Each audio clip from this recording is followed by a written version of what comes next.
గౌరవ ప్రభుత్వ వైపు వీర్లయ్య గారు ముగ్గురం విప్లవం అందుబాటులో ఉన్న ఎమ్మెల్యేలందరినీ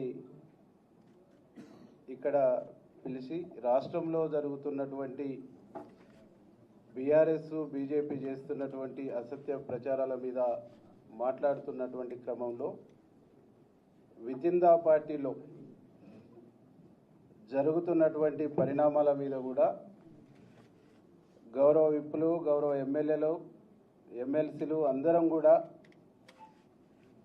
రాష్ట్ర ముఖ్యమంత్రి పైన ఎవరు మాట్లాడినా ఎవరు తప్పుడుగా మాట్లాడినా తప్పుడు ఆరోపణలు చేసినా రాష్ట్ర ప్రభుత్వం కాంగ్రెస్ పార్టీ కఠిన చర్యలు తీసుకోవాలని చెప్పేసి అభిప్రాయంతో గౌరవ ముఖ్యమంత్రి గారికి పిసిసి ప్రెసిడెంట్కు మేమందరం కూడా రిపోర్ట్ చేయాలనేటువంటి అభిప్రాయంతో రావటం జరిగింది. అంటే కాంగ్రెస్ పార్టీలో ఉంటున్నటువంటి వ్యక్తులు ఈరోజు రాష్ట్ర అధినేత సీఎం నిర్ణయాన్ని తప్పుపట్టడం అంటే ఈ నిర్ణయాన్ని తప్పుపడుతున్నటువంటి వ్యక్తులు నిర్ణయాన్ని వ్యతిరేకిస్తున్నటువంటి వ్యక్తులు ఈ పార్టీలో ఉండే నైతిక అర్హత లేదనేటువంటి ఒక అభిప్రాయాన్ని కూడా మేము రావటం జరిగింది.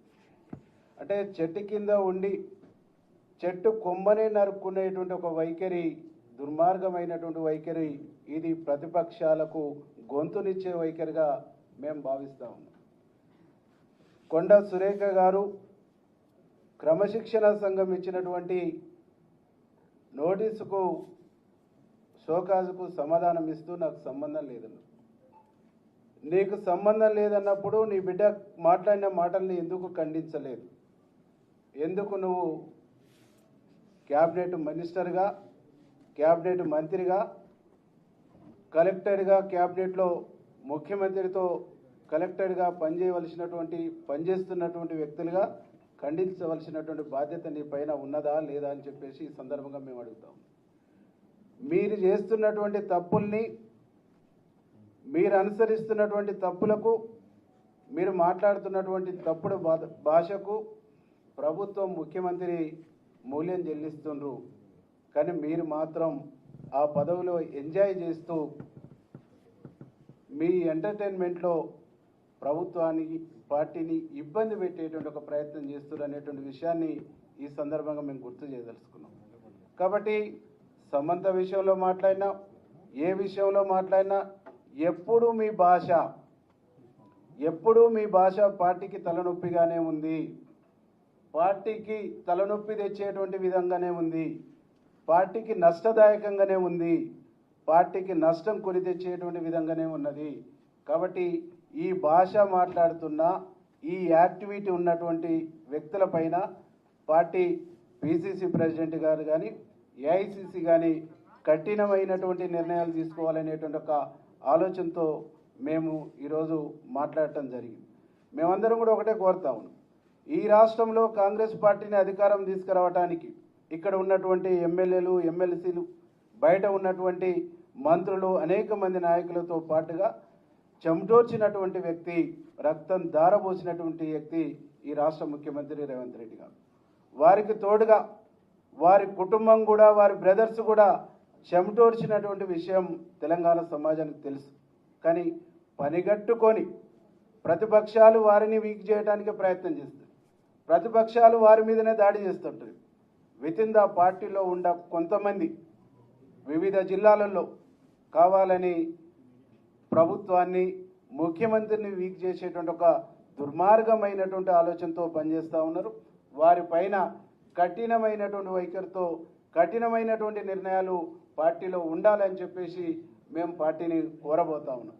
దాంతోపాటుగా గౌరవ ముఖ్యమంత్రి గారు కూడా మేము విజ్ఞప్తి చేస్తూ ఉన్నాం, ఇట్లాంటి వ్యక్తులు పార్టీకి ప్రభుత్వానికి నెత్తినొప్పిగా తయారైనటువంటి వ్యక్తుల్ని ప్రభుత్వం నుంచి ప్రభుత్వ బాధ్యతల నుంచి తప్పించాలని కూడా మేము గౌరవ ముఖ్యమంత్రిని డిమాండ్ చేస్తూ ఉన్నాం. కాబట్టి ఎవరైనా పార్టీలో అంతర్గత ప్రజాస్వామ్యం ఉన్నప్పుడు పార్టీ వేదికలలో మాట్లాడుకోవాలి, సంబంధించినటువంటి వేదికలలో డిస్కషన్ చేయాలి, వారి అభిప్రాయాలకు సంబంధించిన వేదికలలో స్వేచ్ఛగా మాట్లాడుకునేటువంటి అవకాశం ఉన్నప్పటికీ కూడా ఆ స్వేచ్ఛ మితిమీరిపోయి మైక్ దొరికితే బదాట్ల ఛాయిస్ వస్తే ఊగిపోయేటువంటి నేచరు, ఊగిపోయేటువంటి వైఖరు అది ఎవరు ప్రదర్శించినా అది పార్టీ నిబంధనలకు, పార్టీ నియమాలకు విరుద్ధమైనటువంటి చర్యగా మేము భావిస్తూ గౌరవ ముఖ్యమంత్రి పైన ఎవరు అసత్యమైనటువంటి ఆరోపణలు చేసినా, వితిన్ ద పార్టీలో తప్పుడు పద్ధతుల్లో మాట్లాడినా, ఏకవాక్యంతో సంబంధించిన పదాలు వాడినా కానీ ఉన్నటువంటి ఎమ్మెల్యేలు ఎవరు కూడా చూస్తూ ఊరుకోము అనేటువంటి ఒక విషయాన్ని ఈ సందర్భంగా మేము గుర్తు చేస్తాం.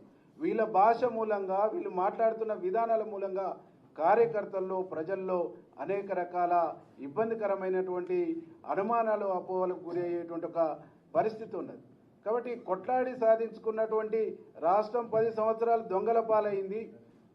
ఆ దొంగల పాలైనటువంటి రాష్ట్రాన్ని, దొరలు చెరబట్టినటువంటి రాష్ట్రాన్ని ఇవాళ ప్రజల పరం చేసినటువంటి, ప్రజా ప్రభుత్వం ఏర్పాటు చేసినటువంటి గౌరవ ముఖ్యమంత్రి గారు ఒక విజన్తో ముందుకు పోతూ ఉంటే, ఒక విజన్తో ఈ రాష్ట్రాన్ని అభివృద్ధి పదంలో తీసుకుపోతూ ఉంటే ఇలా మాట్లాడే భాష కరెక్ట్ కాదని చెప్పేసి ఈ సందర్భంగా మేము గుర్తు చేస్తాం.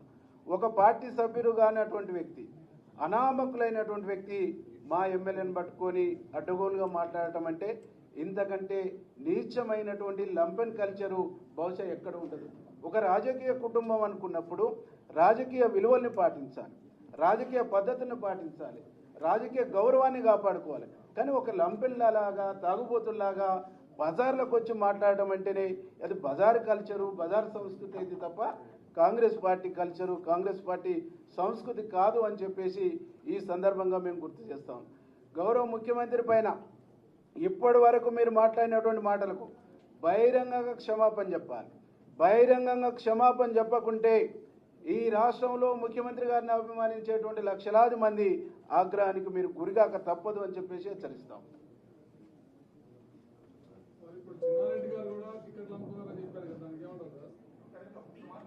ఎవరు మాట్లాడినా, ఏ వ్యక్తి మాట్లాడినా వితిన్ ద పార్టీలో ఉన్నప్పుడు పార్టీ వేదికలలో మాట్లాడాలి.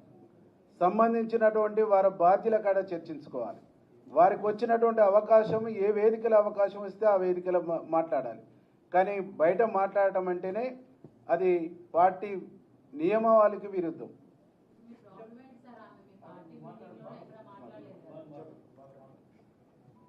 మీడియా మిత్రులందరికీ నమస్కారం.